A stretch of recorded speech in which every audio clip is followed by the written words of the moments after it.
Hi everyone, எல்லாருக்கும் வணக்கம். இந்த எபிசோடில் நம்ம தெலுங்கு படமான பெட்டி, இது தமிழ் டப்டுலேயும் ரிலீஸ் ஆகிருக்கு. அந்த படம் எப்படி இருக்குது வாங்க பார்க்கலாம். படத்தோட கேஸ்டிங் அப்படிங்கும்போது ராம் சரண், ஜான்வி கபூர், சிவராஜ்குமார் நடிச்சிருக்காங்க. பாபு புஜ்ஜி சனாங்கிறவர் இந்த படத்தை இயக்கியிருக்காரு.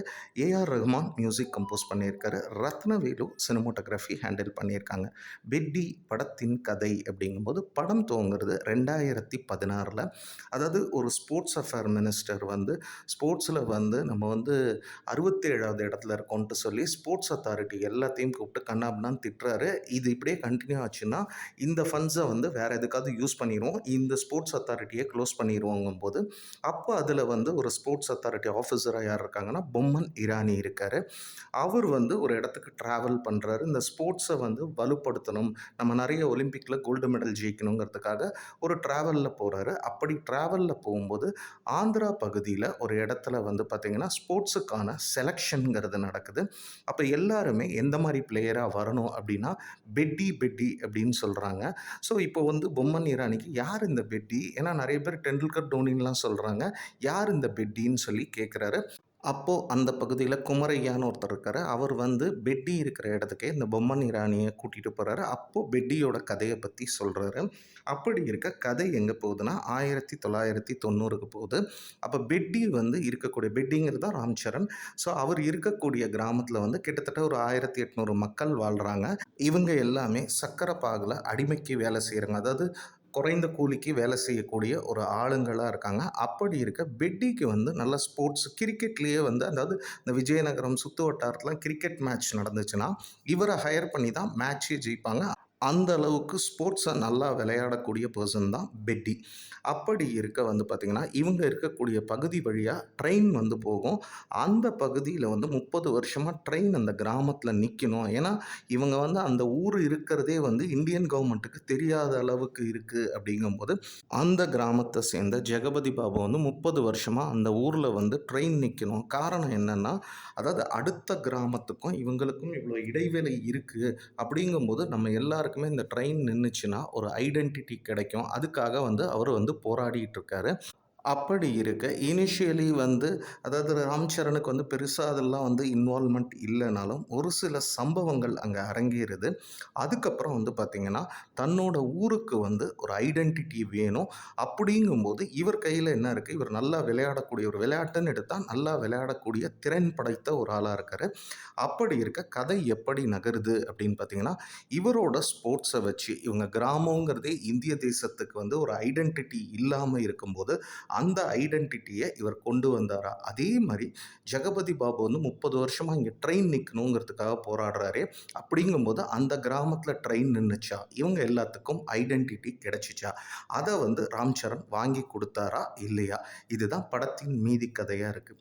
இப்போ படத்துடைய ப்ளஸ்ஸஸ் அப்படின்னு பார்த்தீங்கன்னா, ராம் சரண் ஒரு ஒண்டர்ஃபுல் பெர்ஃபார்மன்ஸ் கொடுத்துருக்காரு. அவரோட டான்ஸ் கொரியோகிராஃபியாக இருக்கலாம், ஆக்ஷன் சீக்வன்ஸாக இருக்கலாம், எமோஷ்னல் சீக்வன்ஸாக இருக்கலாம், நல்லாவே பண்ணியிருக்காரு. அடுத்து பார்த்திங்கன்னா சிவராஜ்குமாரும் நல்லா தான் பண்ணியிருக்காரு. மற்றபடி நடித்த நடிகர்கள்லாம் இந்த படத்துக்கு என்ன தேவையோ அதை நீட்டாக ஸ்க்ரீனில் கொடுத்துருக்காங்க அப்படின்னு சொல்லலாம். நெக்ஸ்ட்டு பார்த்திங்கன்னா பேக்ரவுண்ட் ஸ்கோரிங் பார்த்திங்கன்னா ஏஆர் ரஹ்மான் தான் மியூசிக் கம்போஸ் பண்ணியிருக்காரு. சாங்ஸுமே நீட்டாக தான் ஒர்க் பண்ணியிருக்காரு. இந்த ஒரு ஸ்போர்ட்ஸ் ட்ராமா, ஒரு கிராமத்தை ஐடென்டிஃபை பண்ணுறது, இதுக்கு தேவையான ஒரு பேக்ரவுண்ட் ஸ்கோரிங்கை நீட்டாக தான் கொடுத்துருக்காரு ஏஆர் ரஹ்மான்னே சொல்லலாம். அடுத்து இந்த படத்துக்கான சினிமோட்டோகிராஃபி, எப்பயுமே தெலுங்கு மூவி அப்படின்னாலே விஷுவலி நல்லா ரிச்சாக தான் பண்ணுவாங்க. இந்த படத்துலையும் நிச்சயம் அது எல்லாமே சினிமோட்டோகிராஃபி நீட்டாக விஷுவலாக அந்த கிராமத்து பகுதிகளை காட்டுறதா இருக்கலாம், அந்த மலை பகுதிகளை காட்டுறதா இருக்கலாம், அதே மாதிரி ஸ்போர்ட்ஸ் சீக்வன்ஸை காட்டுறதா இருக்கலாம், இது எல்லாத்தையுமே சினிமோட்டோகிராஃபியில் நீட்டாக கேப்சர் பண்ணியிருக்காங்க அப்படின்னு சொல்லலாம். ராம் சரணோட ஃபேன்ஸை சாட்டிஸ்ஃபை பண்ணுற அளவுக்கு அவருக்கான அந்த டான்ஸ் சீக்வன்ஸும் சரி, அந்த ஆக்ஷன் சீக்வன்ஸும் சரி, அதே மாதிரி எமோஷனல் காட்சிகளும் நிச்சயம் அவரோட ரசிகர்களுக்கு ஒரு நடிகராக அவரோட பெர்ஃபார்மன்ஸை பார்க்கணுங்கும்போது இந்த படத்தில் அது எல்லாமே அமைஞ்சிருக்கு. மேலும் படத்தில எப்பயுமே ஒரு ஸ்போர்ட்ஸ் ட்ராமா அப்படிங்கும்போது ஒரு எமோஷன்ங்கிறது ப்ளே ஆகும். நிச்சயம் இந்த படத்துலயும் அந்த எமோஷன்ஸுங்கிறது வந்து செகண்ட் ஹாஃப்ல டுவர்ட்ஸ் அதாவது ஒரு கிளைமேக்ஸுக்கு ப்ரீ கிளைமேக்ஸுக்கு முன்னாடி ஒரு 40 மினிட்ஸுங்கிறது அது வந்து நல்லா தான் வந்து ஒர்க் ஆயிருக்கு அப்படின்னே சொல்லலாம். மத்தபடி பார்த்தீங்கன்னா, ஒரு ஸ்போர்ட்ஸ் ட்ராமா பார்க்குறவங்களுக்கு இந்த படம் வந்து கவர்றதுக்கு நெறைய வாய்ப்பு இருக்கு. அகைன் ராம் சரண் ஃபேன்ஸுக்கும் கவர்றதுக்கு நெறைய வாய்ப்பு இருக்கு. சரி, இந்த பெட்டியில என்னென்ன பண்ணியிருந்தாங்கன்னா, இன்னும் பெரிதாக இந்த படம் அமைந்திருக்கும்னா, ஃபர்ஸ்ட்டு இந்த படத்தோட டியூரேஷன் கிட்டத்தட்ட 3 ஹார்ஸ் 9 மினிட்ஸ் ஓடுது. 2 ஹாஃப்லயுமே பெரிய லேக் இருக்கு. அதாவது ரொம்ப லென்த்தியா அந்த படத்த எடுத்து வச்சிருக்காங்களோ! அப்படிங்கிற ஃபீல் வந்து எல்லா ஆடியன்ஸுக்குமே வருது. அதே மாரி ஒரு கதாநாயகன்கிறவன் வந்து ஒரு கிராமத்த வந்து அன்ஐடென்டிஃபைடு கிராமத்த வந்து இந்தியால வந்து ஐடென்டிஃபை பண்ண வைக்க போறான்னா, அந்த எமோஷன் ஹிட்டுங்கிறது வந்து இன்னும் ப்ராப்பரா பண்ணியிருக்கலாம். இவங்க வந்து ஜஸ்ட் மேலாவுல அந்த எமோஷன் வந்து குடுத்துருக்காங்க. அதாவது அங்க வந்து ஹீரோக்கு ஒரு ஸ்பார்க் அடிக்குதுன்னா, இங்க வந்து ஆடியன்ஸ்க்கு அந்த ஸ்பார்க் இருந்தா தான் எமோஷனலி கனெக்ட் ஆகும். அதுவும் இல்லாம படம் வந்து இருக்கக்கூடிய டியூரேஷன், அதாவது லேகு இது எல்லாத்தையும் கவர் பண்ணோம்னா, அந்த ஸ்பார்க்குங்கிறது ஆடியன்ஸ்க்கு ஒர்க் ஆகணும். இது என்னமோ அவ்ளோ பெரிய ஒர்க் அவுட் வந்து அந்த எமோஷன்ஸ் வந்து ஆடியன்ஸுக்கு கன்சீவ் ஆன மாதிரி தெரியல.